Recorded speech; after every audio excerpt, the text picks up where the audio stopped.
זו הייתה המדיניות שלנו, וזאת היום המדיניות שלנו. Mr. Prime Minister, Rob Grammer with the Wall Street Journal.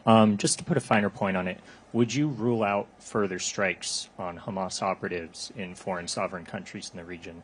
And for Secretary Rubio, what's your message to close U.S. allies like the UK, which you plan to visit, on the vote at the United Nations to advance a Palestinian state, not just to nations overall, but some of our closest allies like the UK? Thanks. The principle that terrorists should not have immunity wherever they are, wherever they may be, was not established by me. We had a massacre a few decades ago. It's called the Munich Massacre, in which PLO terrorists murdered our athletes to the Olympic Games.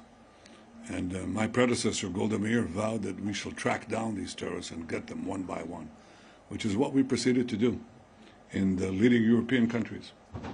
And we did this one by one by one. I didn't hear a great cry of wrongdoing to these countries. Even though they weren't harboring terrorists, the terrorists were there. Okay, they didn't even harbor them, as is the case in other cases. The terrorists happened to be on that soil, and we acted, which is what democracies do, including the leading democracy, when they have the ability to target terrorists to threaten their civilians. So this is a principle we established. It's a principle we follow. It hasn't changed.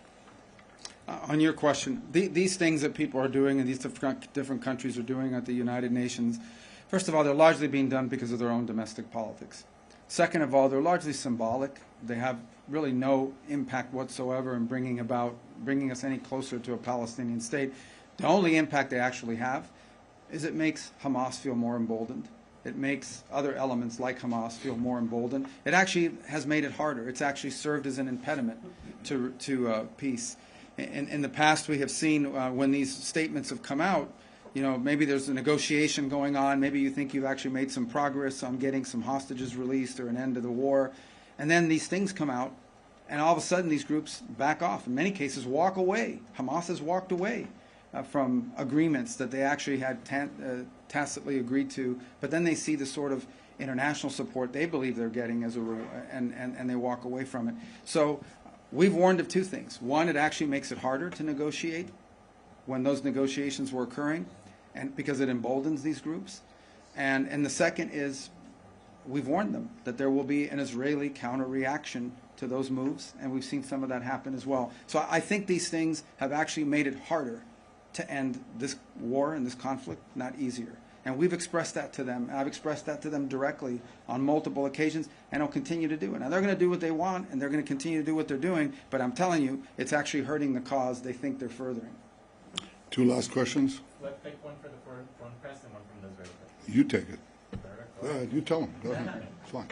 Thank you. Secretary, I wanted to ask, I know you mentioned prior to the trip that the focus of the trip was not the Israeli plans for the operation in Gaza City, but I was wondering if you could tell us if that's something, and Mr. Prime Minister, good to see you again, if this is something that came up in your discussions in terms of the U.S. view on the announced Israeli plans for military operations in Gaza City, and what the U.S.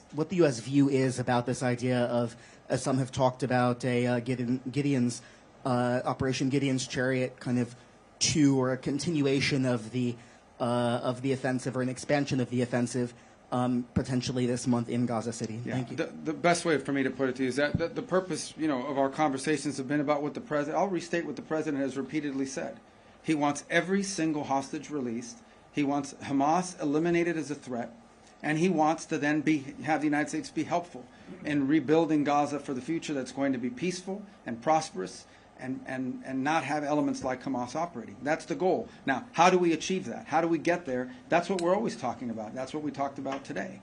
And that's going to continue to be the focus of our engagement in this. We want all of the hostages out, all of them, every single one of them, both living and deceased, all of them. There should never have been hostages.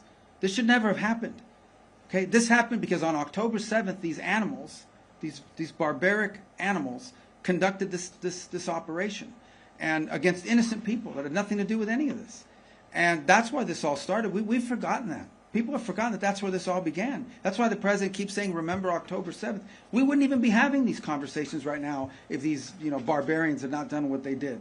So this is what brought us to this point. It needs to end. And how does it end? It ends by eliminating the people who did it, by ending them as a threat. It ends by releasing every single hostage, both living and deceased. There should never have been a hostage. There should not be a hostage now.